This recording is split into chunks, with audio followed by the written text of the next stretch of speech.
Taste the Daily. Kanyakumari மாவட்டம் கீரிப்பாறை அருகே பாலியல் தொல்லை அளித்ததை தட்டி கேட்ட ஆத்திரத்தில் டீக்கடை நடத்தி வரும் தம்பதி மீது கொதிக்கும் எண்ணெயை ஊற்றிய நபரால் பரபரப்பு ஏற்பட்டது. தப்பத்துக்கோணம் பகுதியில் டீக்கடை நடத்தி வரும் பெண்ணுக்கு விஜய் ஆனந்த் என்பவர் பாலியல் தொல்லை கொடுத்துள்ளார்.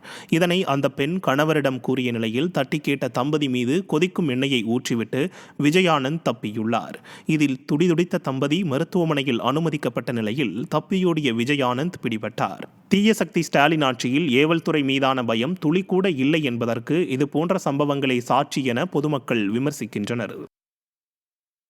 கன்னியாகுமரி மாவட்டம் மார்த்தாண்டம் அருகே பெண் காரில் கடத்தப்பட்டு பாலியல் வன்கொடுமை செய்யப்பட்ட சம்பவம் ஸ்டாலின் ஆட்சியின் சட்டம் ஒழுங்கின் உண்மை நிலையை தோலுரித்து காட்டியுள்ளது. மஞ்சாலமூடு பகுதியைச் சேர்ந்த பெண் உறவினர் வீட்டிற்கு சென்றுவிட்டு ஊர் திரும்புவதற்காக குழித்துறையில் காத்திருந்த போது அவரது பள்ளி தோழன் அந்த பெண்ணை தனது காரில் அழைத்துச் சென்று பாலியல் வன்கொடுமை செய்துள்ளார். இதுகுறித்து காமுகனின் தாய் மற்றும் மனைவியிடம் பாதிக்கப்பட்ட பெண் கூறியபோது அனைவரும் சேர்ந்து அப்பெண்ணை தாக்கியுள்ளனர். இதில் காயமடைந்த ரதி மருத்துவமனையில் அனுமதிக்கப்பட்டுள்ளார்.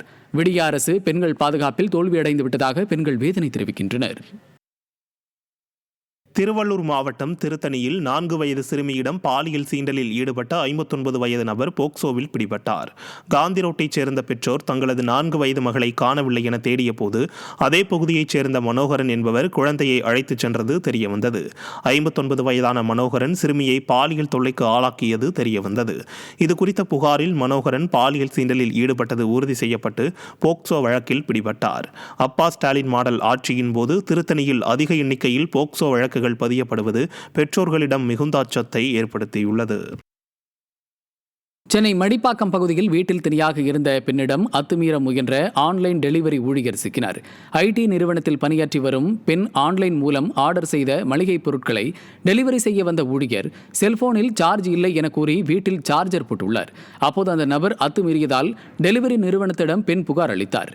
ஆனால் அடுத்த வாரம் மளிகை பொருட்கள் ஆர்டர் செய்த போது அதே நபர் வந்ததால் அதிர்ச்சி அடைந்த பெண் காவல் நிலையத்தில் புகார் அளித்தார். இதையடுத்து டெலிவரி ஊழியர் கோபிநாத் பிடிபட்டார். திறனற்ற ஸ்டாலின் ஆட்சியில் காவல்துறை மீதான பயம் இல்லாததால் குற்றச்சம்பவங்கள் அதிகரித்து விட்டதாக பொதுமக்கள் குற்றம் சாட்டியுள்ளனர்.